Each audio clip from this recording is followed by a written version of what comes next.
On the 22nd of November, 1963, the world was shaken by one of the most shocking events in modern history.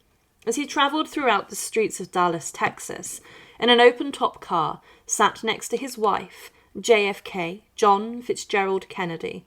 The 35th President of the United States was shot. His assassin, Lee Harvey Oswald, was later captured by police forces, but JFK's assassination and death was a huge turning point in American history. It was a day filled with chaos, disbelief, and grief, and following his death, JFK was buried inside of Arlington National Cemetery. But what is not as well known is the fact that the assassinated president actually had two coffins which were used for his remains. But why was this? And what was the story behind the missing first coffin that contained the remains of JFK? And to support our channel, please make sure to subscribe. By 1963, John F. Kennedy had been president for nearly 3 years. He was young, charismatic, and seen by many as the face of a new, hopeful America.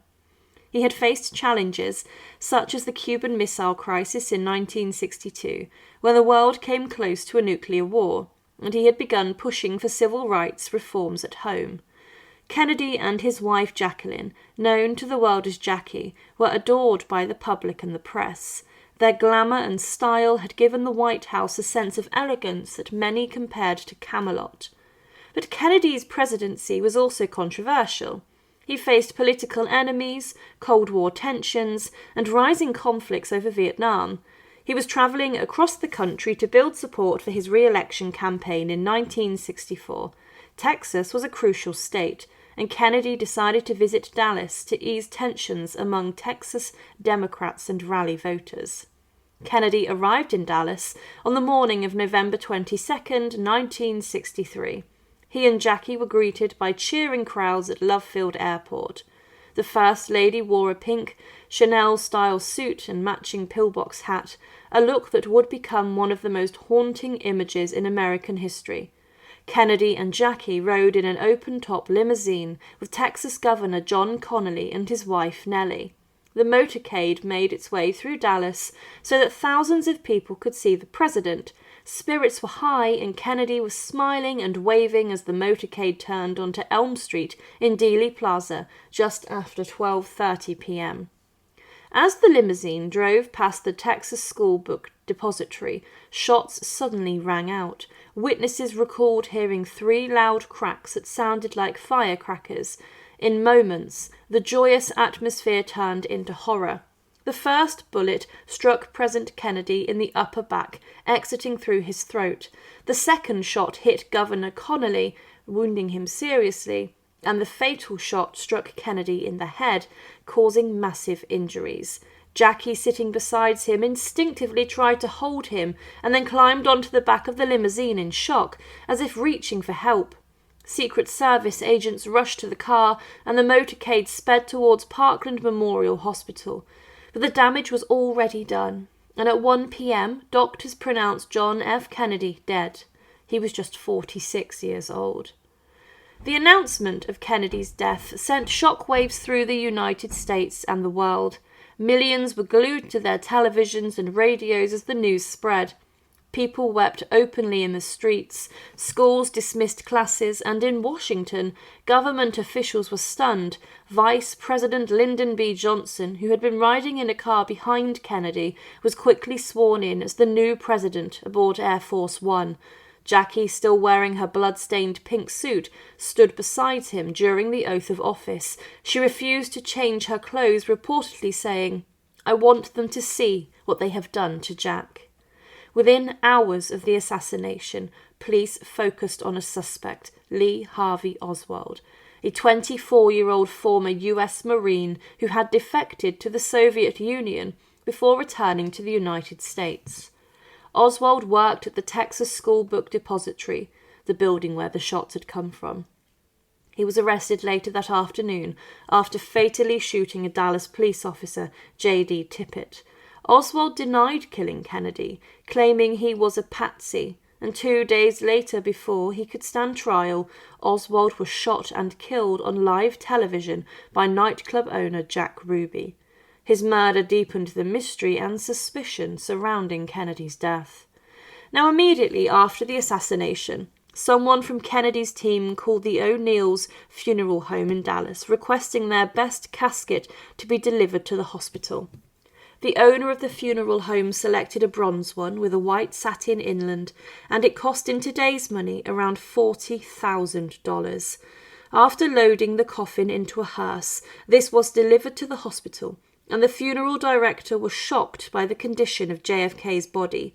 There was still blood oozing from his bullet wounds, and to prevent blood staining the interior of the coffin, the body was wrapped in linen sheets and the casket was actually lined with plastic.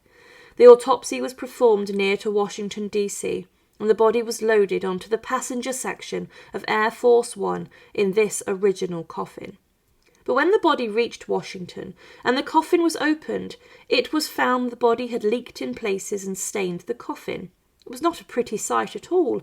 As the body, following the autopsy, was embalmed, it was found the coffin was now in no fit state to be used for the viewing of Kennedy's body at the Capitol building, and a new one was used.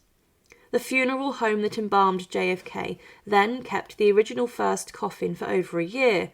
After he was buried, the US government argued that the price of this coffin was too expensive, and the funeral director wanted it sent back to Dallas, as he had been made huge offers of around $1 million today for the blood-stained first coffin of Kennedy. But the government did not want this coffin falling into the hands of people who were morbidly curious about the assassination, and it was then placed inside of the National Archives. It remained there for a few years, and then the decision was made to bury this coffin at sea so it could not be exploited or kept as a macabre museum exhibit. Preparations were made, and the first coffin had 42 holes drilled into it, and it was weighed down with sand, and was also fitted with 2 parachutes. On a February morning in 1966, a Hercules C-130 transport plane took off and flew over the Atlantic Ocean, around 100 miles east of Washington. Over the sea, they opened the tail hatch, and the casket was dropped from around 500 feet into the sea. It was said that the parachutes opened shortly before impact, and the entire rigged load remained intact and sank sharply, clearly, and immediately. The aircraft circled to ensure it sank for another 10 minutes, and then went back to the mainland. It was a rather fitting end for the first coffin of JFK, as he was a veteran of the Navy, and he had at some point in his life considered a burial at sea. But let's remember that his body was not inside of this, and it was in fact his first coffin. The assassination of John F. Kennedy marked the end of an era. For many Americans, it shattered a sense of innocence and optimism. In the 1960s, it soon became a decade of turmoil, with civil rights struggles, the Vietnam War, and further assassinations, including those of Martin Luther King Jr. and Robert F. Kennedy. Kennedy's death also left behind a sense of unfinished promise. His speeches had inspired many, but his presidency was cut short before his full vision could be realized. For Jackie Kennedy, preserving his image became important.